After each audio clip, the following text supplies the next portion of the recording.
What's up mga kaopa, welcome back again to my channel. So for today's video, I will teach you on how to send and claim parcels or package sa my 7-Eleven. So bago tayo magsimula, don't forget to like, share, and subscribe to my YouTube channel, Opa Renz.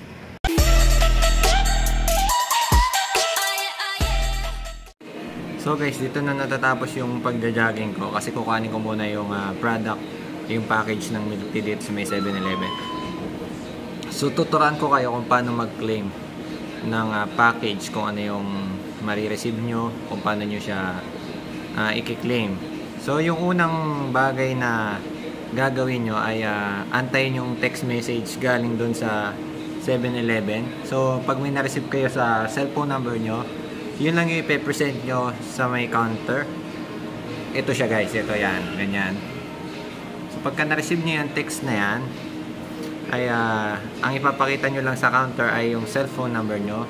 So papakita nyo lang yung number nyo, and then magbibigay kayo ng ARC card. So yun lang, then makiklaim nyo na yung package nyo. So mamaya tuturuan ko naman kayo kung paano magpadala ng package. So ang kailangan nyo lang bago magpadala, kuhanin nyo yung resibo ng 7-Eleven, parang ganito. Yan. Then yan yung magiging basihan nyo kung saan ipapadala yung package nyo. So mamaya na lang guys, i-claim ko muna yung package ko. A few inches later. So guys, pag napakita nyo na yung phone number nyo, okay naman na siya. So hindi naman na siya naghingi ng German ko rin.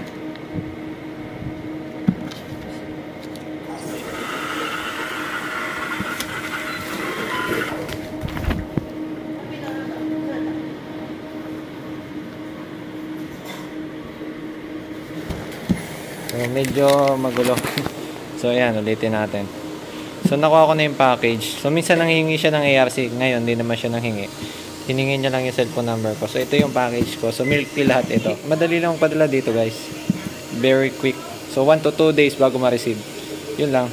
So guys, yung pag-claim pala ng parcel, wala siyang bayad, wala kang babayadan. Ang nagbabayad nito ay yung nag-ship. Kung sino yung nag-ship ng parcels or package ay magbabayad. Depende kung magkano yung nilagay niyang price dun sa may Ibon app sa kiosk machine. So mamaya tuturuan ko kayo kung paano mag-send ng package at makikita niyo yung prices doon, depende sa price. So yun lang naman guys. A few inches later. So guys, ito yung pagpapadala sa may Ibon app. So pag nakita nyo to, pindutin nyo lang to, parang may push cart. Yan. Then itong pinakauna. Yan, makikita nyo yung Ibon o Ibon. Click nyo lang. Ayaw. Then ito pa rin unahan, para hindi kayo malito, una-una lang. Yan. So may siya, hindi nyo naman maintindihan yan. I-okay nyo na lang. Dito yan. Then sinasabi ko dito, ito yung kanina.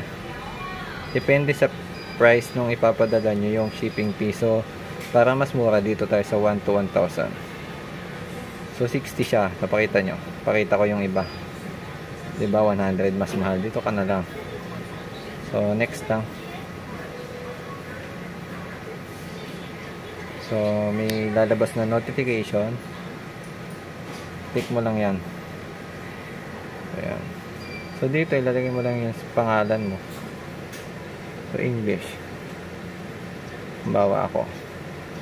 Tapos yung number.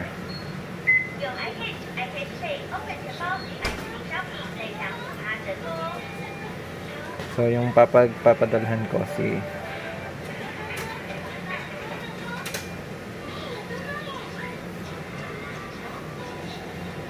yan, tapos yung number niya itatype ko din. So wait lang kasi nandito yung pangalan niya, kailangan ko munang patayin. So pagka na-enter nyo na yung number, pindutin nyo na yung kanina dito. So napindot ko na siya para hindi nyo na makita yung number nung pagpapadalhan ko. So after nun, mag-enter kayo ng number. Ilalagay nyo yung nasa may pinakababa ng resibo ng 7-Eleven. So, ganito siya. Pakita ko. Ito, yan. Tingnan nyo nasa picture, ganyan. Ito, bilugan ko. Yan yung isusulat nyo dito. So, 962-335. Then, next nyo lang. So, ipapakita niya yung pinakamapa. So, confirm nyo lang kung okay na. Next lang. So, yan. So, check nyo yung details. Then, next.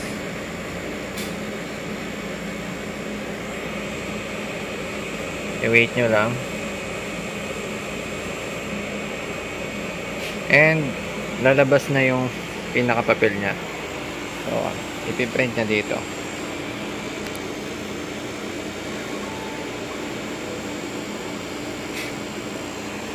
Yan o.